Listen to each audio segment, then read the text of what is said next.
एक और दहशत गर्दी का वाकया, एक और सोच की वजह। पाकिस्तान में अगर दहशत गर्दी नहीं हो रही होती तो फिर इकोनॉमिक गर्दी हो रही होती है, जिससे मुराद ये है कि इस वक्त तमाम के तमाम लोग जिनके पास लामहदूद वसाइल मुयस्सर नहीं हैं, इसी सोच में मुब्तला हैं कि रोजगार की फिक्र करें या जान की फिक्र करें।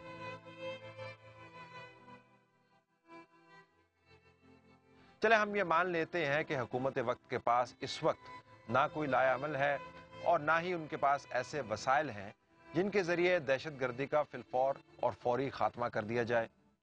हम ये भी मान लेते हैं कि हुकूमत वक्त के पास ना ही इतनी कैपेबिलिटी है और ना ही इतने रिसोर्सेज हैं कि मईशत को उस मुकाम पर ला खड़ा करे जिसके बाद लोग कम अज कम अपनी जिंदगी से मुआशी तौर पर आसूदा और मुतमईन हो पाए।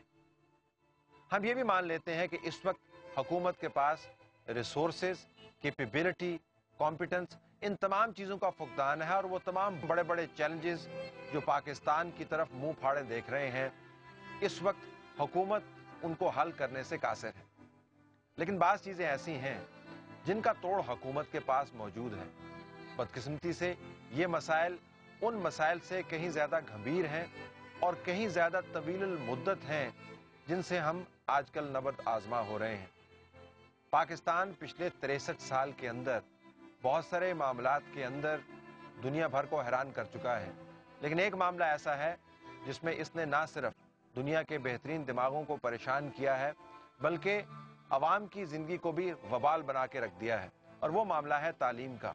दुनिया हैरान है कि ऐसी टैलेंटेड कौम जिसके लोग मुल्क से बाहर जाते ही आसमान से तारे तोड़ लाते हैं, एक ऐसी टैलेंटेड कौम जो हर शोबे के अंदर किसी ना किसी तरीके से अपना लोहा मनवा सकती है, आज अफ्रीका के मुमालिक से तालीम के मैदान में बदतर हालत में क्यों है।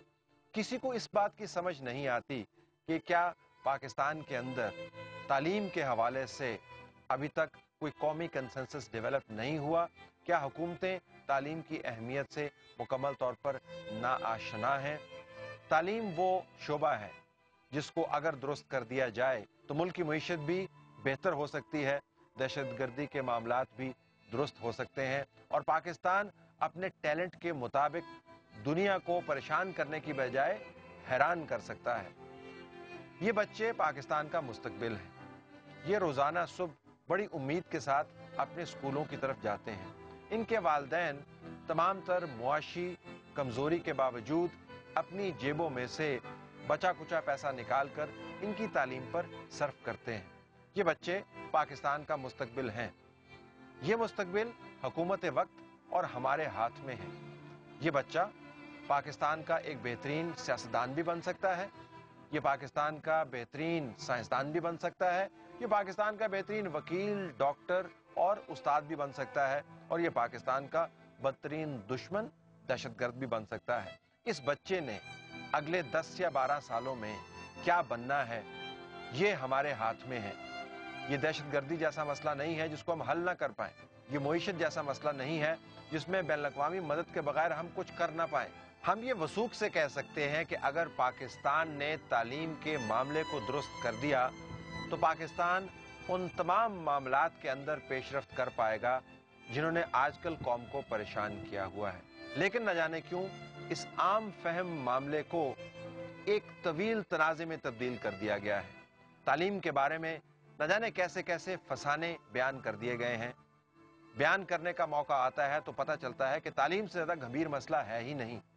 हमारे अड़ोस पड़ोस में बहुत से ऐसे ममालिक हैं जो आज से 20 साल पहले हमसे कहीं बुरी हालत में थे। उन्होंने तालीम के मामले को सुधारने पर तवज्जो दी। उस तवज्जो के बाद उन्होंने अपने हालात का तज्जिया किया और मजीद बेहतरी की राहें पैदा की, और आज 2 दहाइयों के बाद ये तमाम ममालिक उस जगह पर पहुंच गए हैं जहां पर दुनिया इन पर रश्क करती है और इनकी मिसालें दी जाती हैं।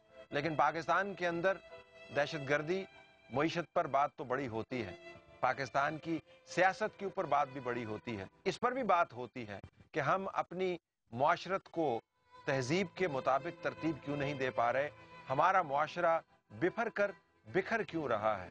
हम दिन दिहाड़े लोगों को जिंदा जला देते हैं, जरा जरा सी बात के ऊपर गोलियों से उनको इस जहान से रुखसत कर देते हैं। ये तमाम बहस होती है, लेकिन कोई ये जानने को या मानने को तैयार नहीं है कि ये तमाम की तमाम बहस, इसका मखरज, इसका आगाज तालीम के मैदान से होता है। वो मैदान जो हमने छोड़ दिया, या वो मैदान जिसमें हमने अपनी शिकस्त तस्लीम कर ली।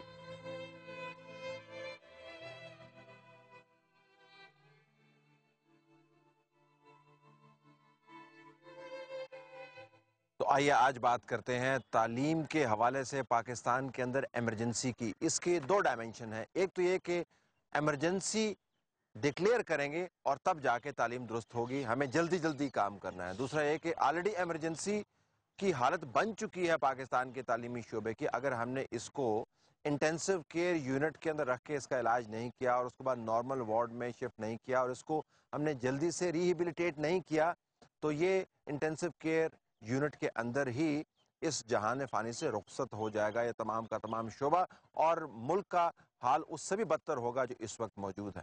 आज इस्लामाबाद के अंदर तालीमी एमरजेंसी के हवाले से एक रिपोर्ट भी लॉन्च की गई है।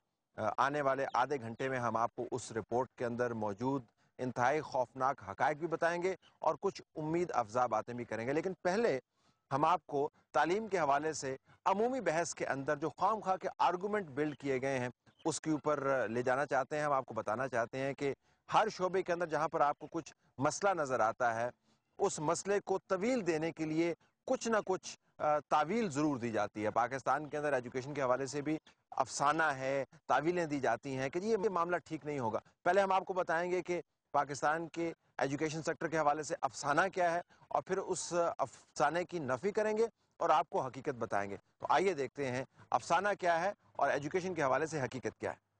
तालीम के बारे में पहला अफसाना तो यह है कि वालिदैन को तालीम में दिलचस्पी नहीं है। हमने अक्सर बहस मुबाहिसे के अंदर ये बात सुनी है कि वालिदैन अपने बच्चों को तालीम दिलवाने में संजीदा नहीं है, और अगर आप तालीम की बात करें तो कोई इसमें दिलचस्पी नहीं लेता। हकीकत यह है कि तालीम की तलब खेल से कहीं ज्यादा है। जिन वालिदैन के बच्चे स्कूल नहीं जाते उनमें से सिर्फ 4% का मानना यह है कि तालीम से उन्हें कोई फायदा नहीं है। अगर आप सुबह उठकर रोजाना सड़कों का, गलियों का, मोहल्लों का मुआयना करें तो आप देखेंगे कि हर रोज वालिदैन अपने बच्चों को तालीम याफ्ता बनाने के लिए बड़ी बड़ी कुर्बानियां दे रहे होते हैं, जिसकी छोटी छोटी मिसालें हर तरफ बिखरी हुई हैं। तालीम से मुतल्लिक दूसरा अफसाना जो मशहूर किया गया है वो ये है कि लड़कियों के मुकाबले में लड़कों को तालीम की ज्यादा जरूरत होती है। चंद एक सियासतदान और वालिदैन अब भी पुरानी रविश पर चलते हैं और उनका ख्याल यह है कि लड़कियों ने तो अपने घर चले जाना है, उनको तालीम देने का क्या फायदा। लेकिन हकीकत यह है कि तालीम याफ्ता औरत पाकिस्तान की तरक्की के लिए नागुज़ीर है।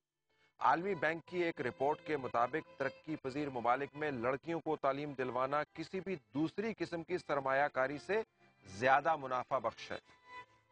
एक और अफसाना जो तालीम के हवाले से मशहूर किया गया है वो ये कि निजी स्कूल सिर्फ उमरा के लिए हैं। अमीर लोग अपने बच्चों को महंगे प्राइवेट स्कूलों में भेजते हैं, जिससे कुछ लोग ये नतीजा निकालते हैं कि ये तमाम के तमाम स्कूल महंगे और आम आदमी की पहुंच से बाहर हैं। हकीकत यह है कि महंगे तरीन स्कूल पाकिस्तान के अंदर सिर्फ 3% हैं। अक्सर बल्कि ज्यादातर निजी स्कूल फीस के एतबार से बहुत सस्ते हैं। मुल्क भर के तालिब इल्मों की 1/3 तादाद निजी स्कूलों में है। इंतहाई कम आमदनी वाले घरानों में से भी कुछ बेहतर तालीम के लिए सरकारी स्कूलों को छोड़कर निजी इदारों का रुख करते हैं। एक और अफसाना जो आपको दिन रात बताया जाता है और जिसके ऊपर बड़े बड़े मुबस्सरीन बैठकर बड़े बड़े तबसरे करते हैं वो ये कि तालीम में मदारिस का किरदार मरकजी अहमियत इख्तियार कर गया है। और कहा यह भी जाता है, बैनुल-अक़वामी तौर पर यह बहस आपको नजर आती होगी कि पाकिस्तान में तालीम पर मदारिस की अजारादारी कायम हो गई है, मगर हकीकत यह है कि मदारिस जाने वाले बच्चों की शरह महज 6% है। मदारिस की अहमियत और तादाद में इजाफा तो हुआ है, लेकिन इससे कहीं ज्यादा तादाद और इससे कहीं ज्यादा तेजी से इजाफा हुआ है उन निजी स्कूलों में जो कम फीस वाले हैं। تعلیم سے متعلق ایک اور افسانہ پھیلایا گیا ہے، وہ یہ کہ مزید پیسے کے بغیر کچھ نہیں ہو سکتا۔ جب بھی آپ تعلیم کی بات کریں تو ہر طرف ایک ہی رونا پیٹنا مچا ہوتا ہے کہ جب تک ہمارا بجٹ نہیں بڑھائیں گے ہم تعلیم کا قبلہ درست نہیں کر سکتے۔ حقیقت یہ ہے کہ سب سے پہلی ترجیح یہ ہونی چاہیے کہ میسر پیسے کو سوچ سمجھ کر خرچ کیا جائے۔ یقیناً پاکستان میں تعلیم کی مد پر زیادہ خرچ ہونا چاہیے، لیکن آپ کو جان کر یہ حیرانی ہوگی کہ پاکستان میں جو تھوڑی بہت رقم تعلیم پر خرچ کی جاتی ہے اس کا بھی تقریباً 50% ہر سال لیپس کر جاتا ہے، یعنی وہ خرچ ہو ہی نہیں پاتا۔ ایک اور افسانہ یہ ہے کہ جب تک اسکول کی عمارت بہت عمدہ اور بہترین نہ ہو تو اسکول قائم نہیں ہوتا۔ حقیقت یہ ہے کہ والدین کی پہلی ترجیح معیاری تعلیم ہے۔ یقیناً عمارت بھی اچھی ہونی چاہیے، سہولیات بھی ہونی چاہیے، لیکن ہم نے ہر طرف اسکولوں کی عمارات قائم کر کے ٹھیکیداروں کے پیسوں اور ان کی جیبوں میں ٹھیکیداروں کی جیبوں میں پیسے تو بڑے ڈال دیے ہیں، لیکن ہم تعلیم کا معیار بہتر نہیں کر پائے، اور ان عمارات کی جو کیفیت ہے وہ بھی آپ کے سامنے ہے۔ 2005 کے زلزلے میں سب سے پہلے گرنے والی عمارات میں سے اسکولوں کی عمارتیں نمایاں تھیں۔